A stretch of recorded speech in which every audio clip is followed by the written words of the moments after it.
Programme मध्य मुकाबले में खुशामदीद। मैं हूं रबिया एहसन और मेरे साथ मौजूद है रऊफ क्लास्ट्रा। और आज के प्रोग्राम में जिन टॉपिक्स को हम शामिल करने जा रहे हैं उसमें सबसे पहले पीटीआई की आला क़यादत लड़ पड़ी। शेर अफजल मरवत प्लांटेड हैं। सीनियर रहनुमा हामिद खान ने संगीन इल्जाम लगा दिया। शेर अफजल मरवत का सिंध में जारी इंतखाबी मुहिम खत्म करने का ऐलान। पार्टी गिरफ्त ढीली पड़ गई। जेल में बंद बानी चेयरमैन पीटीआई इमरान खान को बाईपास करके पीटीआई नजरियाती से सियासी इत्तेहाद का इंकशाफ। इंतखाबात से कबल क़यादत की आपस की लड़ाई पीटीआई वोटर्स पर किस कदर मनफी असर डाल सकती है, इसके ऊपर बात करेंगे। इसके अलावा बात करेंगे शेर अफजल मरवत का दौरा है सिंध। पीटीआई ने सिंध में पीपल्स पार्टी को टक्कर देने की ठान ली। क्या तहरीक इंसाफ अंदरूने सिंध पीपल्स पार्टी के ताकतवर वडेरों से जीतने की ताकत रखती है? इसके अलावा बात करेंगे 40 दिन का चिल्ला, प्रेस कॉन्फ्रेंस भी मुश्किल कम ना कर सकी। शेख रशीद दोबारा गिरफ्तार। 9 में वाकयात में मुलविस किरदारों की दोबारा गिरफ्तारियों का सिलसिला शुरू। सियासी हलचल ने मैदान गरमा दिए। जोड़ तोड़ उरूज पर मरियम नवाज की लाहौर में रैली सपोर्टर्स को मुतहरिक कर दिया। इसके अलावा बात करेंगे गैर शरई निकाह, इमरान खान बुशरा बीबी पर फर्द जुर्म आयद। बुशरा बीबी के बगैर इजाजत जाने पर जज बरहम। साबिक खातून अव्वल की तबीयत नासाज। ये तमाम टॉपिक्स हैं जो आज के प्रोग्राम में शामिल करने की कोशिश करेंगे। और हमारे साथ मौजूद हैं सीनियर तज्जियाकार हफीजुल्लाह न्याजी साहब। उनको वेलकम करेंगे। अस्सलाम वालेकुम हफीजुल्लाह न्याजी साहब। वालेकुम सलाम जी। सर बहुत शुक्रिया, आपने हमें वक्त दिया और आप हमारे प्रोग्राम में हमेशा वक्त देते हैं, इसका भी बहुत शुक्रिया।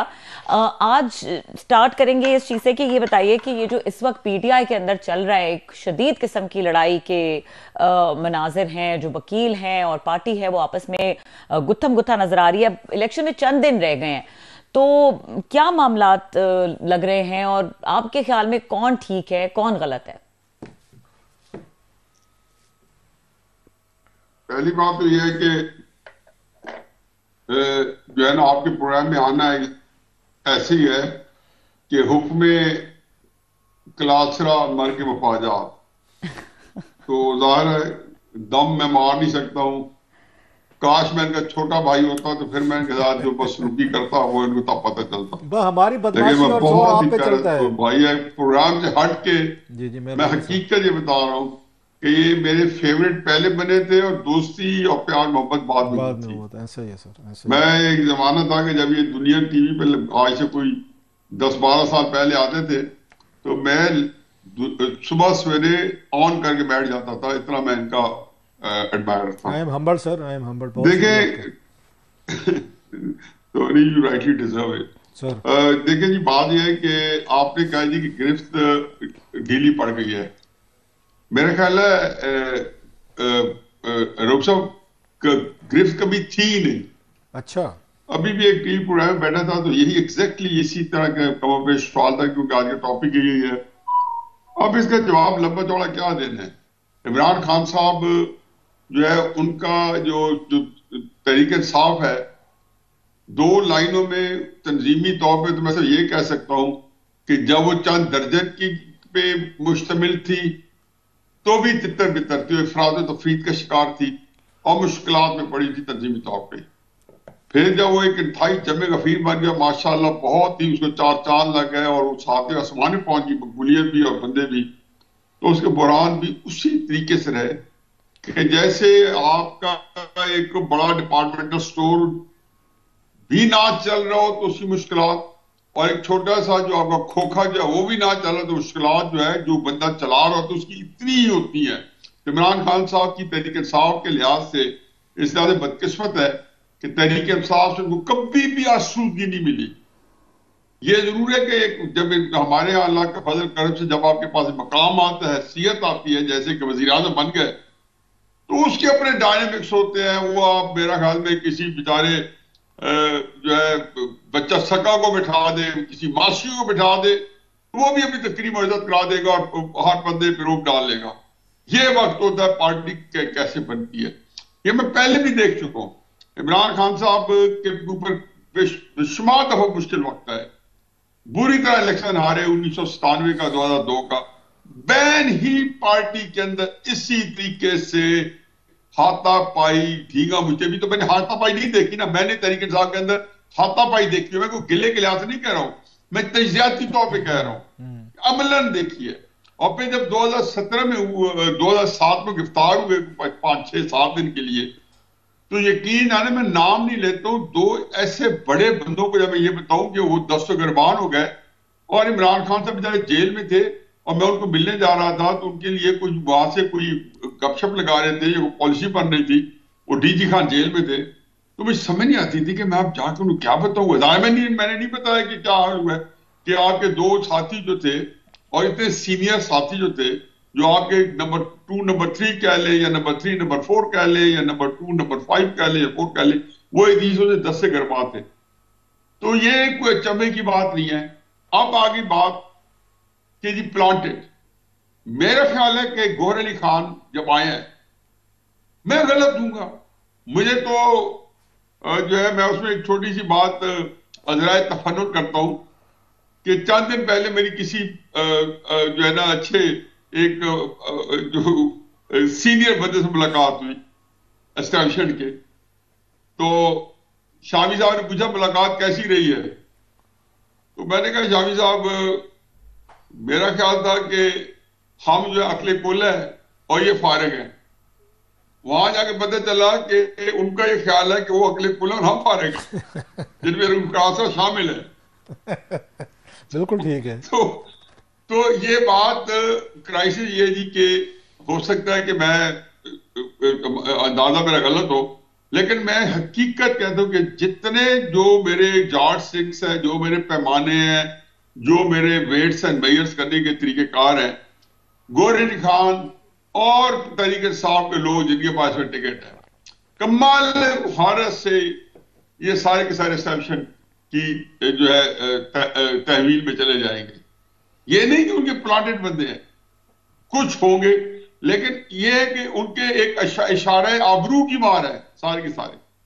और आप ये देखें कि आप, मुझे तो बल्कि निजाम में मजीद तकलीफें नजर आती हैं कि खुदा ना खास्ता अगर नवाज शरीफ को ये 70-80 सीट दे के वज़ीर आज़म बनाया, तो मैं हकीकत बता दूं कि जो भी हुकूमत बनेगी सत्यानाश तो होगा ही होगा, इस सूरत में सब सत्यानाश होगा। लेकिन ये एक और टॉपिक है। अब आगे आ जाएंगी कि ये जो शेर अफजल मरवत है या ये जो गौहर अली खान, जब सुप्रीम कोर्ट के अंदर जो केस चला है जिसके अंदर काजी फाइज साहब ने, अब मुझे बताएं, फैसला तो जज ने जो करने, लेकिन इससे ज्यादा क्या अच्छा केस चलाया जा सकता है कि आपके सामने उन्होंने खोल के रख दिया और फिर उन्होंने इतने सवालात किए जिसको तरीके साहब ने वो भी उनके खाते में एक खराबी डाल दी कि जी वो बहस करते रहे। नहीं, जज जो है वो बहुत ही सवाल में कोशिश की कि हर चीज सामने आ जाए लोगों के कि हकीकत क्या है। चुनाचे जब वो पूछा कि गौहर अली खान अब कब तहरीक इंसाफ में है, तो कहते हैं 1.5 साल। अब मुझे बताएं कि 27 साल की party, Gauhar Ali Khan PS party के साथ उनके किसी न किसी तरह तरीके का वाजपेयी तल्लक रहा, और 1.5 साल पहले आके, और जिसमें तहरीक इंसाफ के बंदे नाम नहीं सुना हुआ, अभी भी पूछ रहे तो हम आगे पता चलोगा कि चेयरमैन बन गए, उससे एक दिन पहले पूछते कि कौन बंदे हैं तो नाम नहीं पता, उसको हमने चेयरमैन बना दिया। शेर अफजल मरवत कब आए हैं और किसको कह रहे हैं? हामिद खान को। हामिद खान कौन है? जो तहरीक इंसाफ का पहला बाकायदा इलेक्टेड वाइस प्रेसिडेंट थे या वाइस चेयरमैन थे, जो शामिल कुरैशी के साथ पास पोस्ट रही है। हामिद खान साहब के पास पहले 8-10 साल ये पोस्ट रही है। और जैसे अकबर बाबर बुनियादी और एक उनके बानी रुकन है, हामिद खान उसी तरीके से थे, उनको किसी ने नहीं दिया। चलो कहा वकील करके दे रहे हैं तो भी हामिद खान को दे, सीनियरिटी भी देने हामिद खान को दे। तो इमरान खान साहब ने फैसला क्यों किया उसके बारे में तो मैं अभी कुछ नहीं कहना चाहता हूं। मेरा ख्याल है कि हो सकता है कि इमरान खान साहब ने शायद एस्टैब्लिशमेंट के साथ एक उनको वेट दिया हो या थोड़ा सा रिलीफ दिया हो, उन्होंने कहोगे देखो जी पार्टी मैंने दे दी है, अब मेरा तो मामला कर लो, या ये इलेक्शन बेशक आप ले ले 2024 का, मेरे साथ मामला करो। तो एक अजीबो गरीब सूरत हाल है, लेकिन ये कोई अच्छी चीजें नहीं है। अच्छा, तहरीक इंसाफ का इतना तितर बितर ना, ये ऑलरेडी पार्टी तितर बितर थी। रऊफ क्लासरा तक मैडम ये आज खबर पहुंची है या कल पहुंची है मगर ये हमेशा से तितर बितर थी पार्टी को। इमरान खान साहब की पार्टी नहीं बन पाई थी कभी भी नहीं। अच्छा सर, एक बात बताएं। मैं तो इसे कहते थे, इमरान खान साहब सामने बिठाई कहते थे, मैंने कहा इमरान खान साहब ये आपसे हुकूमत कैसे चलेगी, आप कोई पार्टी नहीं चला सकते।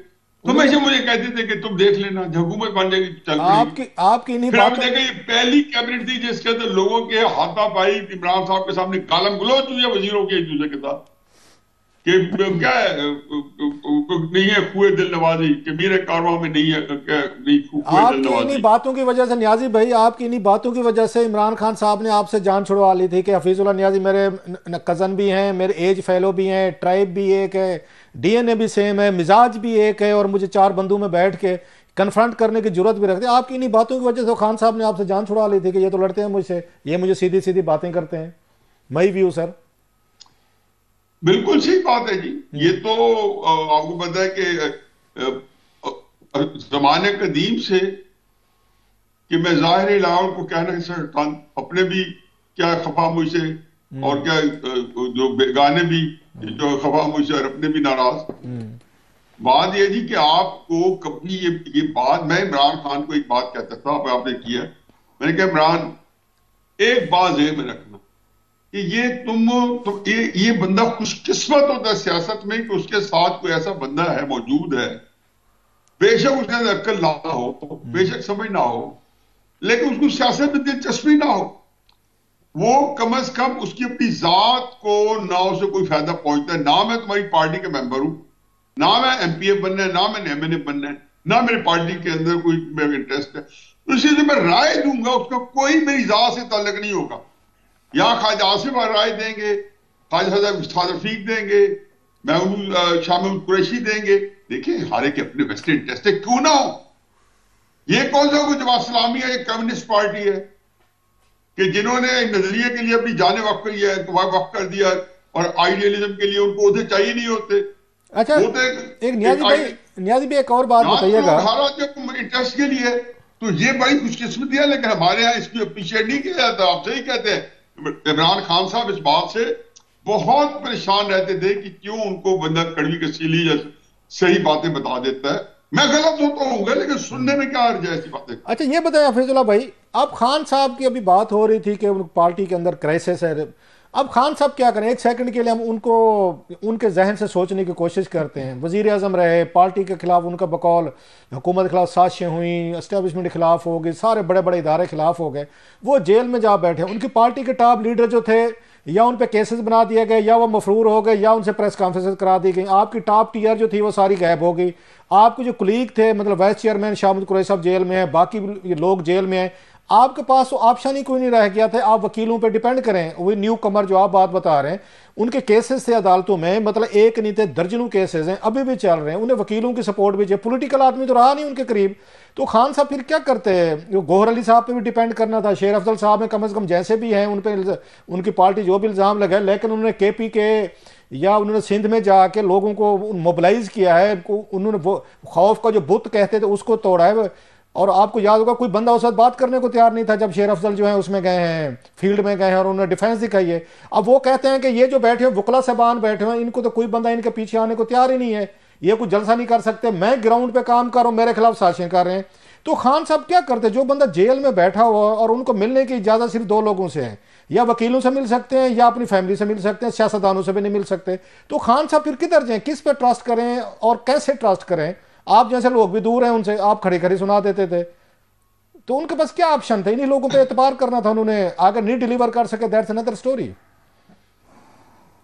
आपकी मेरी मजबूरी है कि हमें एक उधार वाली जगह पे बैठे हैं जिनकी लिमिटेशन है। काश मैं और आप किसी अकेले कमरे में बैठ के कई घंटे बैठे और इन बातों पे सरासर बात करें। ऐसे ही है। मुझे एक छोटा सा ड्रामा याद आता है। ड्रामा तो मुझे हकीकत भी याद आती है, लेकिन वो ज्यादा इतनी समझ नहीं आएगी। ड्रामा याद आता है। वो एक बंदा था, वो बाहर किया, पता नहीं अंग्रेजी सोना चांदी के प्रति क्या ड्रामा था, तो वो बेचारा अंग्रेजी दान मान के आ गया। अब गांव में एक बंदा था, तो उसको अंग्रेजी नहीं आती, तो रोड पे ये बताया हुआ था कि मुझे अंग्रेजी बड़ी आती है। ये छोटी सी दुनिया थी, तो गांव के सारी पंचायत बैठ गई। ये सब छोटी सी दुनिया थी। यहाँ पे ड्रामा आता था कराची सेंटर से, छोटी सी दुनिया तो पीटीवी पे आएगा तो वो बंदा जिसने 1 2 3 4 5 6 का मुलाखड़ा हुआ था, वो जीत गया, क्योंकि उसने लफ्ज ऐसो किया तो कहा तो 100 तो उर्दू का लफ्ज है। यस। अब इमरान खान साहब की जो सबसे कमजोरी है कि उनके अपने अंदर हकीकत ये है, और ये वो बातें रऊफ साहब के जो मैं आपको बता रहा हूँ, ये इमरान खान साहब की मेरी ये बड़ी बड़ी कैंडिडली, बड़ी कॉर्डियल, बड़ी फ्रेंडली एटमोस्फियर में एक दूसरे को समझाने के अंदाज में बेशुमार दफा हो चुकी है कि मैंने कहा आपके अंदर ये कैपेसिटी नहीं है कि आप एक बंदे को जान सकें कि आपको रऊफ का इख्तिलाफ चाहिए या नहीं चाहिए। जो उसकी काबिलियत है जब आप अपने अंदर भी ना हो। हफीजुल्लाह भाई, एक चीज की दाद देता हूं आप दोनों कजन्स को, ना वो आपको कैल कर सके ना आप उनको कैल कर सके। आज भी वही पोजीशन है आपकी जो आपकी बचपन से सियासत में बाद में 20 सालों में जो भी हुई, ना वो आपकी बात पे आए ना आप उनकी बात पर डटे रहे। मेरे नियाजी भाई डटे रहे हैं, वैसे ये मैं दाद देता हूं आप दोनों को सर, अपनी अपनी बात पे। नहीं, उसकी वजह एक है कि आम हालात में अगर ये बात ऐसा होता कि मैं जो है रजाकाराना कर रहा होता तो शायद फिर कसूर मेरा होता या मेरी अकल के पे मातम होता कि एक बंदा मेरी बात समझ नहीं रहा, मैं डटा खड़ा हूं। वहां पे मसला ये था कि मेरे उससे जो तल्लक था उसमें मजबूरी थी ये जानते हुए कि मैं भैंस के आगे पीर बजा रहा हूं, लेकिन मैंने बजानी थी, मुझे फिर भी वक्त मिला तो फिर ही बजाऊंगा। एक सर में जुमला याद आ रहा है, आपको भी याद होगा 80s में एक बड़ा इंतहाई एक खूबसूरत जुमला कहा गया था बेनजीर भुट्टो साहब और नवाज शरीफ साहब के बारे में। कमेंट था उन्होंने, जनाब एक समझती नहीं है, दूसरा वो है, एक आपको याद होगा बेनजीर भुट्टो साहब के बारे में था, एक को समझ बड़ा फिक्र था किसी तरह, एक सुनती नहीं है एक समझता नहीं है। यस, एक समझता नहीं है, बेनजीर भुट्टो सुनते नहीं है, नवाज शरीफ साहब को समझ नहीं आती। तो इसी तरह की कुछ सिचुएशन ना वो सुनता था ना समझता था। अब बताएं। अच्छा ये बताएं कि अब खान साहब कह रहे हैं कि जनाब के मेरे पास प्लान, एक और प्लान भी है। तो मैंने कमेंट भी किया आज उस पर ट्विटर पे, मैं कि प्लान ए बी थे, उसके बाद खान साहब जेल जा बैठे हैं। अब वो कहते हैं मेरे पास प्लान सी है। आप उनके खजाने इतनी बहसे हैं, आपका क्या ख्याल है, अब क्या रह गया प्लान सी, क्या रह गया खान साहब के पास जेल में बैठ के? वो कहते अभी मेरे पास और प्लान है। उनके पास कोई प्लान ही नहीं है, वो इसमें बेचारा अकेला है, तो यही प्लान है में, उसकी कोई रसाई नहीं है किसी चीज तक और कोई प्लान नहीं है। और यकीन जानो कि उन्होंने किसी जगह पे अपनी बेबसी का इख्तियार किया है कि ये जो लिस्टें हैं, बहुत सारी लिस्टें मुझे कुछ दिखाई जा रही है, बैक कुछ बताई जा रही है, बहुत बुरी ट्रैप है। और एस्टैब्लिशमेंट ये कहती है कि अभी तो हमने इमरान खान साहब के साथ कुछ किया ही नहीं है। अच्छा, अभी तो कहते हैं कि हम अभी तो हमने स्टार्ट लेना है, यानी कि ये जो हालात है अगर ज्यादा उनके मजीद उनके हालात खराब हुए या उनको आइसोलेशन मिली, जैसा कि देखा कि इस वक्त हकीकत यह है कि लेटेंट स्पिरिट में इमरान खान साहब जो खुद क्या कहते हैं, लोग क्या कहते हैं, वो इस वक्त तन्हा अकेला है, उसका कोई बंदा नहीं है। ठीक है, तो अब मैं बात करूंगी उनके पॉलिटिकल मैटर्स की। ठीक है न्याय साहब, आप जिस तरह से बिल्कुल अकेला है। न्याय साहब को अगर हम रोक सकें, ब्रेक लेनी है और डिस्कशन हमारी ऐसी है कि वो चलती चली जा रही है। मेरा ख्याल है ब्रेक ले लें, न्याय साहब से बड़ी बातें करने वाली है हमारी। जी न्याय साहब, अगर आप इजाजत दें तो ब्रेक पे जाएंगे और फिर वापस आएंगे, डिस्कशन को यहीं से कंटिन्यू करेंगे। हमारे साथ रहिए।